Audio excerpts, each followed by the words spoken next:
Hoy en día vamos a hacer una prueba de blindaje sobre este cristal balístico que es un blindaje B4. En este blindaje vamos a hacer una prueba sobre el 45 a 3 metros, Magnum 357 a 3 metros iguales y el 9 milímetros. Estas son las armas que normalmente podemos encontrar en República Dominicana. Hoy en día vamos a probar esta, que es un 45. Un 45, este 38, que es un Smith & Wesson 38 especial, recortado. No, es 357. Un 357, perdón, recortado. Que estas son las armas normalmente comunes en República Dominicana. Este es un Springfield 9 milímetros.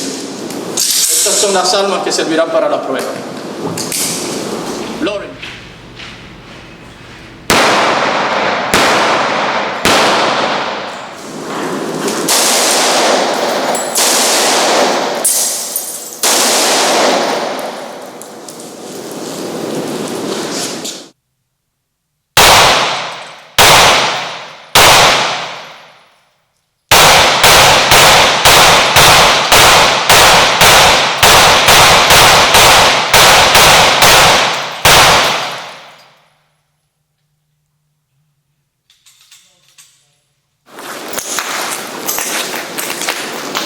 Aquí, como pueden ver, podemos ver el comportamiento de este vidrio B4 con los diferentes tipos de armas y calibres.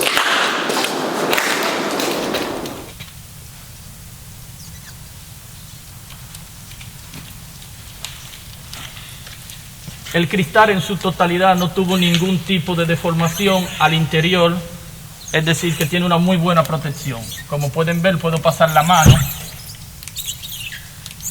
en el cual no tiene ningún tipo de penetración.